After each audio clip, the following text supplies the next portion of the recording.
जय माँ दुर्गा मित्रों, हमारे चैनल के अंदर आपका स्वागत है। दोस्तों, आज हम आपको बताने वाले हैं नवरात्रि, माँ दुर्गा का पवित्र दिन और माँ दुर्गा को प्रसन्न करने का सबसे बड़े दिन माने जाते हैं नवरात्रि।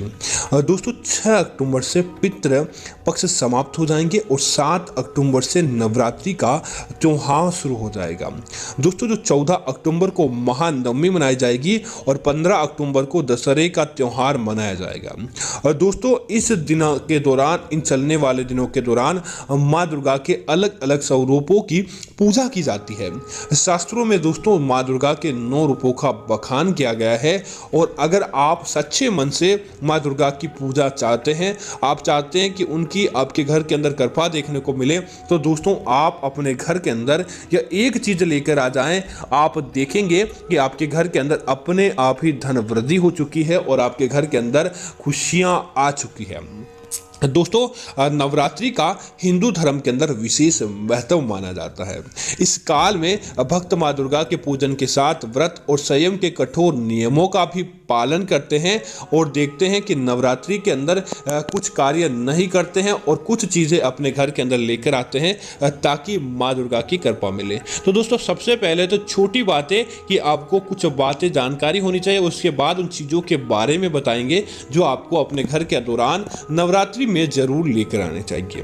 दोस्तों, नवरात्रि में हमेशा सात्विक भोजन ही करना चाहिए। नवरात्रि के 9 दिन तामसिक भोजन अर्थात मांस, मदिरा और लहसुन प्याज का सेवन आपको नहीं करना चाहिए। दोस्तों, जो लोग नवरात्रि का व्रत करते हैं उन्हें हमेशा इस बात का ध्यान रखें, सेंधा नमक का प्रयोग करें। सामान्य नमक का प्रयोग आपको नवरात्रि के दिनों के दौरान नहीं करना चाहिए। दोस्तों, नवरात्रि के 9 दिन नहाने और साफ सफाई का भी आपको विशेष ध्यान रखना चाहिए। और नवरात्रि के पूजा से पहले प्रत्येक दिन आप अपने घर की साफ सफाई कर लें। अब दोस्तों, बात करते हैं उन चीज़ों के बारे में कि आखिर आपको नवरात्रि से पहले या नवरात्रि के दौरान अपने घर के अंदर जरूर लेकर आनी चाहिए ताकि आपके घर के अंदर धन बरसता है और आपके घर के अंदर कभी भी बुरी शक्तियां नहीं आती है। दोस्तों, अगर आपकी कुंडली आपका साथ नहीं दे पा रही है, लाख प्रयत्न कर ले, उसके बाद भी आपको हानि पहुंचती है, तब आप क्या करें, नवरात्रि के दिनों के दौरान आपके आसपास लक्ष्मी का मंदिर हो या माँ दुर्गा का, आदि शक्ति का मंदिर हो, वहां पर आप चले जाएं। और वहां पर चले जाने के बाद एक बार माँ दुर्गा के किसी भी नामों का जाप करें या माँ दुर्गा के मंत्र का जाप करें। और जाप करने के बाद आप धन वृद्धि की, आप अपने जीवन के अंदर आर्थिक समस्या हो, शारीरिक समस्या हो, पारिवारिक समस्या हो, उसको दूर करने की मनोकामना मांगने के बाद आप माता रानी से आशीर्वाद ले लें। और दोस्तों, उसके बाद नवरात्रि के किसी भी एक दिन आप माता रानी के मंदिर से जाकर एक मुट्ठी मंदिर की रेत आपको मिल जाएगी, तो समझ लीजिए कि आपका कार्य बन जाएगा। वहां पर जाएं और उस स्थान की एक मुट्ठी रेत आप उठा लें। और दोस्तों, उसे क्या करें, आप काले कपड़े के अंदर बांध दें। और दोस्तों, उसे बांधने के बाद आप चुपचाप बिना किसी से बात किए, बिना किसी को बताए, आपको अपने घर की तरफ आ जाएं। और घर की तरफ आने के बाद आप क्या करें कि उस पोटली को परिवार के जितने भी सदस्य होते हैं, आप उनके माथे से 7 बार ओसार लें। और ओसारते समय आप जिनकी अलग पर्सनल जो भी मनोकामना या जो उनकी समस्या है, वह माता रानी से बोलकर उसका आशीर्वाद प्राप्त करवाएं। और उसके बाद दोस्तों, आप क्या करें कि नवरात्रि के 9 दिनों के दौरान यह पोटली जिस व्यक्ति के लिए आप उपाय कर रहे हैं उसके सिरहाने ही आपको रखनी चाहिए। जिससे क्या होगा कि उस व्यक्ति की जो नकारात्मकता होगी, उस व्यक्ति के जीवन के अंदर कोई भी दोष होगा या कुंडली के अंदर दोष या कोई नकारात्मक शक्ति या नजर दोष होता है, तो दोस्तों वह चीज अपने आप ही वह मिट्टी के द्वारा सोख ली जाती है। जब नवरात्रि के अंतिम दिन हो, दशहरे का दिन हो, तब आप क्या करें कि दशहरे के दिन आप वापस अपने माथे से उस पोटली को उसार कर जलती दशहरे की राख के अंदर उस पोटली को आप वहां पर विसर्जित करते हैं। दोस्तों, आप देखेंगे उस मिट्टी के जलने के साथ ही आपकी सारी समस्याएं जल जाएगी और आपके घर के अंदर आता है तो प्रकाश रूपी, ऊर्जा रूपी माता रानी का प्रकाश आता है और आपको घर परिवार के अंदर अपने आप ही अच्छी चीजें देखने को मिल जाती है। इसी तरह दोस्तों, अगर आपका पारिवारिक जीवन अच्छा नहीं चल पा रहा है, आपको पारिवारिक जीवन के अंदर समस्याएं आ रही है, पति पत्नी के मध्य अक्सर तकरार चमकदार देखने को मिलता है। या फिर दोस्तों आप लड़की है और आपका विवाह अच्छे घर के अंदर आप चाहती है कि अच्छे घर के अंदर आपका विवाह हो, या विवाह के अंदर बहुत ज़्यादा विलंब हो रहा है, तब आपको एक काम करना चाहिए कि नवरात्रि के दिनों के दौरान आप माता रानी के मंदिर जाए और पुजारी जी से अब श्रृंगार की माता रानी को जो श्रृंगार किया जाता है उनमें से कोई भी एक चीज़ आप बोल कर आप मांग लें, या पुजारी जी आपसे प्रसन्न होकर देता है तो बहुत अच्छी बात है, आप वह ले लें। और दोस्तों उस श्रृंगार की सामग्री को आप अपने घर के अंदर लेकर आ जाएं, और आप जहां पर अपने अन्य श्रृंगार की सामग्री रखते हैं उसके साथ दोस्तों आप रख लीजिए। और दोस्तों साक्षात माता रानी का जो श्रृंगार होता है उसके अंदर पारिवारिक जीवन को मजबूत बनाने की और पारिवारिक जीवन के अंदर एक विशेष प्रकार की खुशियां लाने की बहुत बड़ी शक्ति रहती है।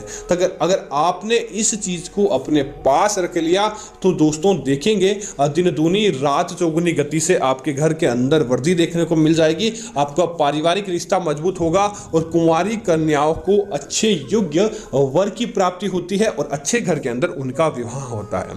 इसी तरह दोस्तों नवरात्रि के दिनों के दौरान आप चाहते हैं कि आपके घर के अंदर धन की वृद्धि देखने को मिले और आने वाली दिवाली आपकी अच्छी जाए, तब आप नवरात्रि के दिनों के दौरान एक चांदी का सिक्का जिसके ऊपर देवी धन की देवी लक्ष्मी और साथ ही साथ भगवान श्री गणेश की तस्वीर हो वह आप लेकर आ जाएं, और नवरात्रि के 9 दिनों के दौरान अपने घर के पूजा घर के अंदर ही आपको इसे स्थापित करना चाहिए। और पूजा घर के अंदर इनकी पूजा करने के बाद आप इसे अपने पर्स, अलमारी या बटुए, तिजोरी जहां भी आप रखना चाहते हैं वहां पर आप रख लीजिए। दोस्तों आपके घर के अंदर नवरात्रि के बाद कभी भी धन की कमी नहीं होती और धन आपके घर के अंदर बढ़ता जाता है। इसी तरह दोस्तों नवरात्रि के दिनों के दौरान माँ दुर्गा कमल की भी जहां पर विराजती है वहां पर कमल होता है, तो आप नवरात्रि की पूजा के दौरान और नवरात्रि के दिनों के दौरान अपने घर के अंदर एक बार कम से कम कमल का फूल अवश्य लाएं और इसे माँ दुर्गा को आप अर्पित करें, उनके चरणों के आगे चढ़ाएं, और उसके बाद धन प्राप्ति की या कोई भी आपकी मनोवांछित इच्छा है वह आपको मनोकामना मांगने के बाद आप उस कमल के पुष्प को लेकर आप अपने घर के अंदर किसी ऊंचे स्थान पर या फिर जहां पर वास्तु दोष होता है वहां पर कम से कम 1 महीने या 21 दिन के लिए आपको रखनी चाहिए। आप देखेंगे वो जैसे जैसे कमल सूखता जाएगा उसके पत्ते मुरझाते जाएंगे और वह कमल एक दिन सूख जाएगा, उसी समय अपने साथ वह घर की सारी परेशानियों को भी अपने अंदर सौंख लेता है, अपने घर की सारी चीज़ों को जो नकारात्मक होती है उनको सौंख लेता है, और आप उसके बाद उस कमल को किसी पीपल के नीचे या नदी तालाब के अंदर विसर्जित कर दें। आपके घर के अंदर अपने आप ही फायदा देखने को मिल जाएगा। इसी तरह दोस्तों नवरात्रि के दौरान जब आप माता का अभिषेक करते हैं, माता रानी को आप जल चढ़ाते हैं, तो उसके लिए आप एक दक्षिणावर्ती शंख जरूर लेकर आएं, और प्रत्येक दिन पूजा के दौरान आप दक्षिणावर्ती शंख के अंदर जल भर के आप माता रानी का जलाभिषेक करें और उनकी पूजा करने के बाद उस जल को अपनी शंख के माध्यम से अपनी हथेली के अंदर लेकर आप अपने घर के अंदर उसके छींटे लगाएं। दोस्तों आपके घर के अंदर अपने आप ही सकारात्मकता आ जाती है और देखते ही देखते देवी देवताओं का आशीर्वाद भी आपको मिल जाता है। इसी तरह दोस्तों सुहागिन महिलाएं अब नवरात्रि के दौरान अपने घर के अंदर कुछ ऐसी सुहाग की वस्तुएं जरूर लेकर आए जो आपको और माता रानी को चढ़ाई जाती है, ताकि आप पहनते हैं और माता रानी को चढ़ाई जाती है। सबसे पहले आप यही काम करें कि माता रानी को चढ़ाएं और उसके बाद नवरात्रि के दिनों के बाद आप स्वयं इसे पहन लें। दोस्तों ऐसी आपका पारिवारिक जीवन होगा कि आपको कभी भी आपके पारिवारिक जीवन के अंदर दुख दैन्य देखने को नहीं मिलेगा और मंगल में आपका जीवन होता है।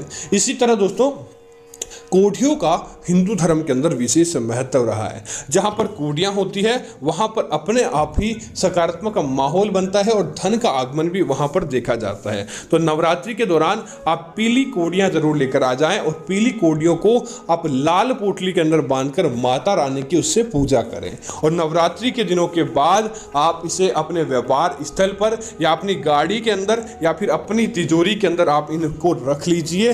दोस्तों धन आपके घर के अंदर कभी भी समाप्त नहीं होता और माँ दुर्गा की कृपा से आपको जीवन के अंदर बरकत देखने को मिलती है। तो दोस्तों आप उस पहले उपाय को जरूर करें जो मिट्टी का माता रानी के मंदिर से लाई गई मिट्टी का उपाय है। दोस्तों कभी भी आपके द्वारा किया गया कार्य ऐसे ही नहीं जाएगा और आपको निश्चित तौर पर सौभाग्य की प्राप्ति होती है। और दोस्तों जब भी आपका यह कार्य बन जाता है तब आप सबसे पहले यही काम करें कि आप दान पुण्य करें, जितना ज़्यादा हो सके आप दान करेंगे तो माता रानी आपसे और ज़्यादा प्रसन्न होते हैं। तो उम्मीद करता हूँ कि यह जानकारी आपको अच्छी लगी होगी। इस प्रकार की अन्य देखने के लिए आप हमारे चैनल को सब्सक्राइब करें और साथ ही साथ वीडियो को लाइक और शेयर करना ना भूलें, ताकि ऐसी जानकारियां आपको मिलती रहेगी। धन्यवाद मित्रों। जय श्री राम मित्रों।